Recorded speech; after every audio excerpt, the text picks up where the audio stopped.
नमस्कार। जियोपॉलिटिकल तमाशा के नए एपिसोड में आप सभी का स्वागत है। उम्मीद करता हूं आप सब लोग अच्छे होंगे। आज हम भारत और कनाडा के बीच बिगड़ते रिश्तों की बात करेंगे, क्योंकि कल कैनेडियन गवर्नमेंट ने लॉरेंस बिश्नोई गैंग को टेररिस्ट एंटिटी डिक्लेयर कर दिया और साथ में भारत गवर्नमेंट के ऊपर इल्ज़ाम लगाया है कि Bharat government Lawrence Bishnoi gang को यूज़ करके सिख सेपरेटिस्ट जो खालिस्तानी लोग जो कनाडा बेस्ड हैं उनको टारगेट करा रही है और इन एंटिटीज़ का यूज़ कर रही है अपने टारगेट को अचीव करने के लिए। तो आज हम इसी इवेंट के ऊपर बात करेंगे और ये समझने की कोशिश करेंगे कि इस टेररिस्ट एंटिटी डिक्लेयर करने से क्या फ़र्क पड़ने वाला है भारत और कनाडा के रिश्तों में, जो ऑलरेडी अभी ख़राब हो चुके थे। और अभी पिछले दिनों जब G7 समिट हुई जिसके अंदर मोदी जी को बुलाया गया, उसके बाद थोड़े रिलेशन सुधरने लग गए थे। तो आज सारे इन कनाडा और इंडिया के रिश्तों के बारे में ही हम समझने की कोशिश करेंगे इस वीडियो के अंदर। तो सबसे पहले लॉरेंस बिश्नोई गैंग के बारे में बात कर लेते हैं। ये गैंग एक north India based, mostly north Indian based gang है, जिसने नॉर्थ इंडिया में ऑर्गेनाइज क्राइम को इंट्रोड्यूस किया। जैसे बॉम्बे के अंदर दाऊद इब्राहिम गैंग है, उन्होंने ऑर्गेनाइज क्राइम बना दिया बॉम्बे अंडरवर्ल्ड को, वैसे ही लॉरेंस बिश्नोई गैंग है नॉर्थ इंडियन लैंडस्केप के अंदर। अब इस गैंग ने बड़ी बड़ी किलिंग्स की हैं, जैसे 2022 में फेमस सिंगर सिद्धू मूसेवाला, उसके बाद सुखदेव सिंह गोगामेडी जो एक राजपूत सभा के अध्यक्ष है राजस्थान के अंदर, उसके अलावा राजू ठेठ जो एक बहुत बड़े क्रिमिनल और गैंगस्टर रहे हुए हैं राजस्थान के अंदर, या फिर बाबा सिद्दीकी जो माफिया टर्न पॉलिटिशियन है मुंबई में। इन सारे मेजर किलिंग में लॉरेंस बिश्नोई गैंग का नाम आया है। और लॉरेंस बिश्नोई गैंग के लोग कनाडा और फॉरेन कंट्री में बैठ के ऑपरेट करते हैं और इंडिया में बहुत सारे लोगों को इन्होंने मारा है। तो ये गैंग एक इंडिया के लिए भी सरदर्द है, लेकिन इस गैंग का कुछ किलिंग्स में फॉरेन में नाम आया, जिसके बाद इंडिया के ऊपर एलिगेशंस लग रहे हैं कि इंडिया के रो और इंडिया के कुछ क्या नाम सरकारी एजेंसीज इसको यूज़ कर रही हैं इंडियन सेपरेटिस्ट को टारगेट करने के लिए फॉरेन सोइल के अंदर। तो अब इस टेररिस्ट एंटिटी डिक्लेयर करने से इस गैंग के ऊपर क्या फर्क पड़ेगा? बेसिकली टेररिस्ट एंटिटी डिक्लेयर करने के बाद कनाडा के अंदर जितनी भी लॉरेंस बिश्नोई गैंग से जुड़े हुए लोगों की एसेट्स हैं, चाहे वो उनकी प्रॉपर्टी हो, चाहे उनकी कार्स हो, या जो भी उनका कैश हो, वो सारा सारा फ्रीज हो जाएगा और साथ में इनके ऊपर कार्रवाई करना उनके लिए और ज़्यादा आसान हो जाएगा। तो टेररिस्ट एंटिटी का टैग लगने के बाद उनकी सारी एसेट्स फॉरेन में फ्रीज हो जाएंगी। साथ में ट्रैवल के ऊपर भी उनके बैन लग जाएगा। जो वहाँ पर इमिग्रेशन डिपार्टमेंट है कनाडा के अंदर, वो जितने भी लॉरेंस बिश्नोई से एसोसिएटेड लोग हैं उनको कंट्री में एंट्री डिनाई कर देंगे। तो ये टेररिस्ट एंटिटी का टैग लगने के बाद एक दिक्कत होने वाली है लॉरेंस बिश्नोई गैंग के लिए। लेकिन भारत सरकार के लिए और बड़ा सरदर्द बनती जा रही है, क्योंकि भारत के ऊपर एलिगेशन लग रहे हैं कि भारत की जो खुफिया एजेंसी है रो और साथ में अदर गवर्नमेंट एजेंसीज इसको यूज़ करके कनाडा के अंदर जो सिख सेपरेटिस्ट बैठे हैं, जो खालिस्तानी एलिमेंट्स हैं, जो इंडिया में एक सेपरेट इंडिपेंडेंट स्टेट बनाना चाहते हैं पंजाब के अंदर, उनको टारगेट करने के लिए भारतीय एजेंसीज लॉरेंस बिश्नोई गैंग के एसोसिएट्स को यूज़ कर रही हैं फॉरेन सॉइल के अंदर। तो सबसे मेजर अब हमें ये समझने की जरूरत है इसके अंदर कि भारत और कनाडा का रिश्ता क्यों इंपॉर्टेंट है और इसकी क्या हिस्ट्री रही है। तो भारत और कनाडा के रिश्ते सेकंड वर्ल्ड वॉर के बाद से ही कंटिन्यू चलते आ रहे हैं, लेकिन भारत और कनाडा के रिश्तों में जब दरार पड़नी जब मेजरली स्टार्ट हुई, जब 1984 में एयर इंडिया की प्लेन के अंदर एक बॉम्ब रख दिया खालिस्तानी सेपरेटिस्ट ने, जो मॉन्ट्रियल से मुंबई आ रही थी। उस प्लेन में जितने भी लोग थे सारे के सारे लोग मर गए।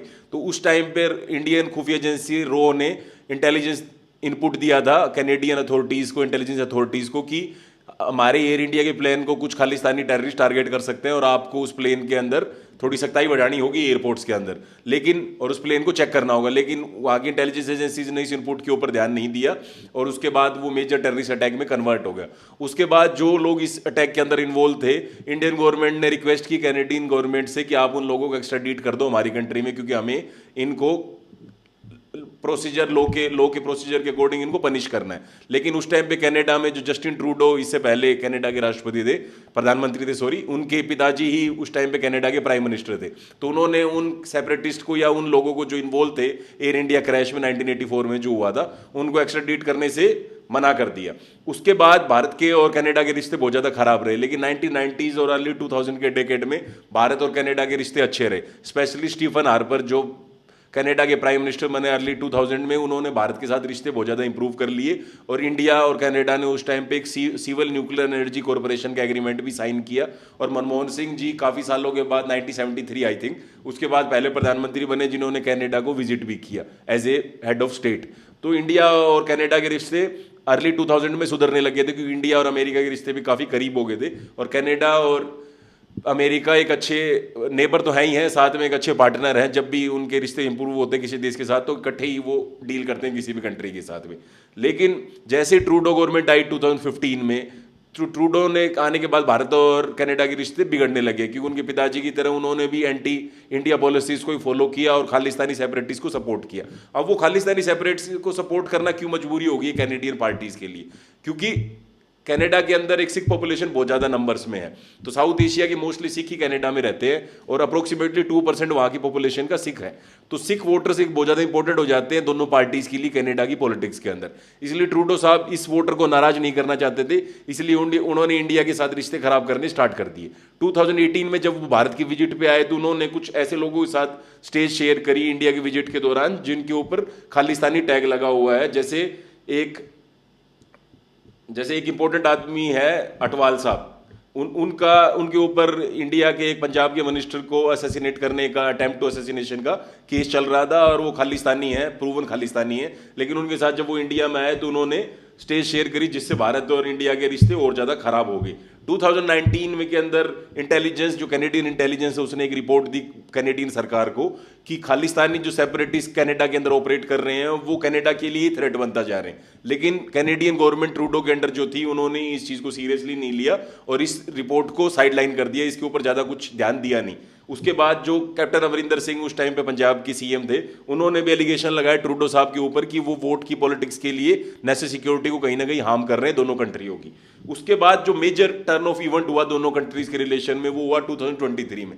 2023 में निज्जर नाम के खालिस्तानी को ब्रिटिश कोलंबिया के अंदर गुरुद्वारे के बाहर असैसिनेट कर दिया कुछ लोगों ने। उसके बाद ये एलिगेशन कैनेडियन गवर्नमेंट ने लगाया कि ये जो असैसिनेशन हुआ है ये रो के द्वारा, जो इंडिया की इंटेलिजेंस एजेंसी है उसके द्वारा स्पॉन्सर्ड है, और ये जो अटेम्प्ट किए, मतलब ये असैसिनेट किया गया है निज्जर साहब को, ये इसमें इंडियन इंटेलिजेंस एजेंसी और लॉरेंस बिश्नोई की गैंग के लोग इन्वॉल्व हैं। तो उसके बाद भारत और कनाडा के रिश्ते और ज़्यादा खराब हो गए। उसके बाद दिसंबर या नवंबर में उसी टाइम पे जो एक और खालिस्तानी है पन्नू, हरदीप सिंह पन्नू, उसको टारगेट किया गया यूनाइटेड स्टेट्स ऑफ अमेरिका में। लेकिन उससे पहले ही वहाँ की इंटेलिजेंस एजेंसीज ने ये इनपुट जारी कर दिया कि लॉरेंस बिश्नोई गैंग से जुड़े हुए लोग या कुछ इंडियन एजेंसियों के जुड़े हुए लोग इसको टारगेट करना चाहते हैं। उससे पहले उन्होंने अलर्ट जारी कर दिया और उसको प्रोटेक्ट कर दिया पन्नू को, जो कि प्रूवन खालिस्तानी सेपरेटिस्ट है।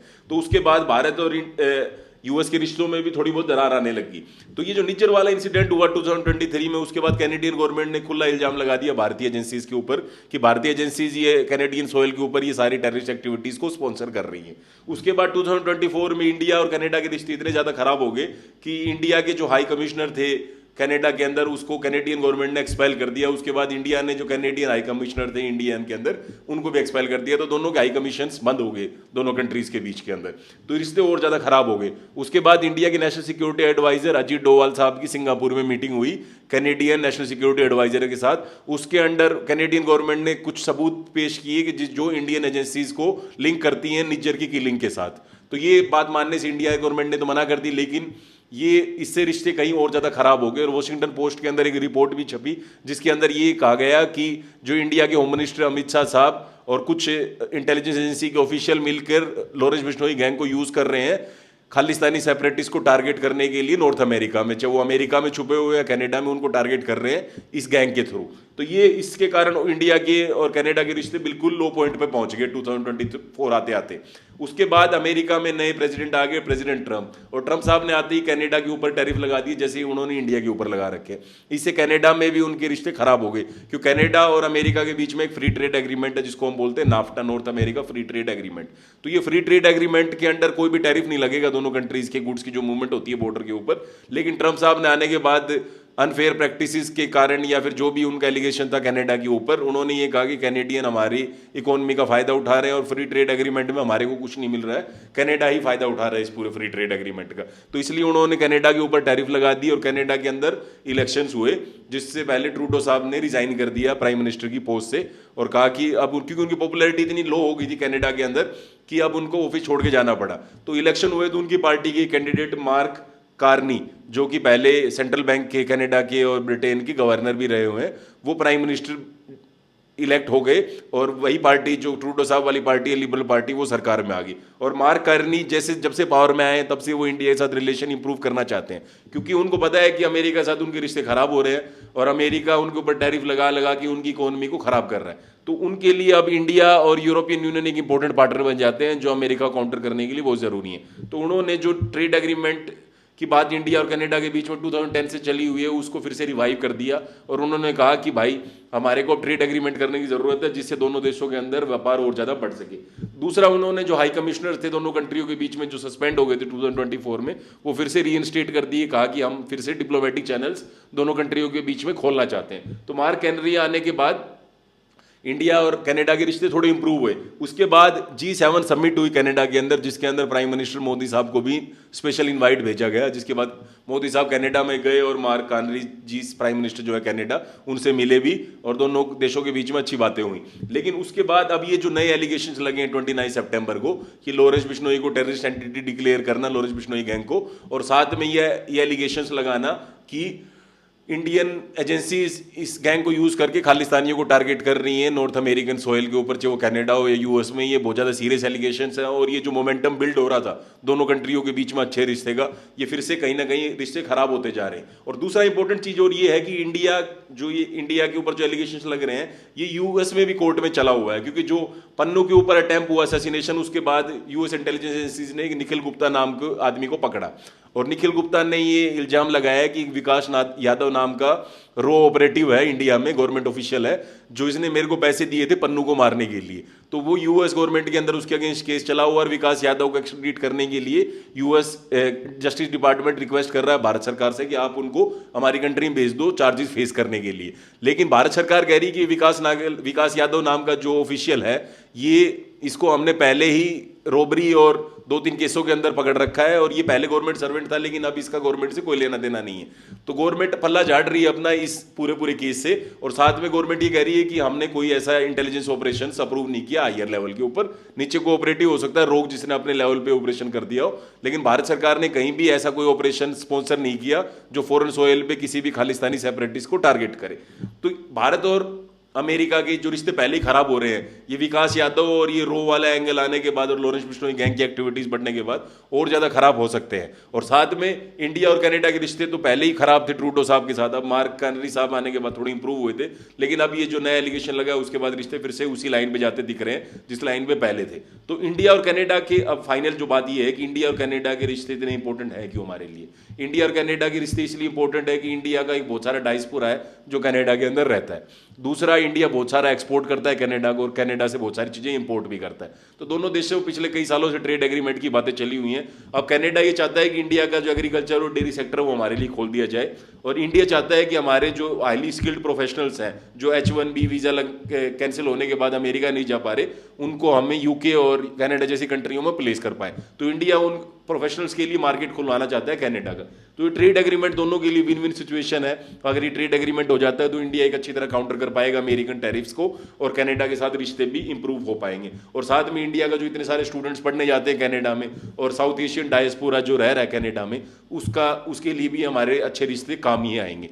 तो इंडिया और कनाडा एक अच्छे क्लोज पार्टनर रहे हैं पास्ट में, और ये छोटी छोटी एक्टिविटीज़ और छोटी छोटी इवेंट के बाद हमारे रिश्ते कहीं ना कहीं खराब होते जा रहे हैं। तो हमारे को इस चीज़ को रोकने की ज़रूरत है, क्योंकि इंडिया और कनाडा एक दोनों स्ट्रेटेजिक पार्टनर हैं, और दोनों के अच्छे रिश्ते रहना ही जो आज की नीड है वो यही है। तो इंडिया और कनाडा के रिश्तों के लेकर जो ये इंपॉर्टेंट इवेंट थी, इसलिए मैंने आज इस वीडियो को बनाया और हमने इस चीज़ों को डिस्कस किया है। फिर भी आपके पास कोई सजेशन हो और किस चीज़ पे हमारे को वीडियो बनानी चाहिए, या कुछ और एलिमेंट जो आप समझना चाहते हो इंडिया कनाडा के रिश्तों के बारे में, तो हमारे को ज़रूर कमेंट करके बताएं, ताकि अगली वीडियो में हम उसको इंक्लूड कर सकें। Thank you.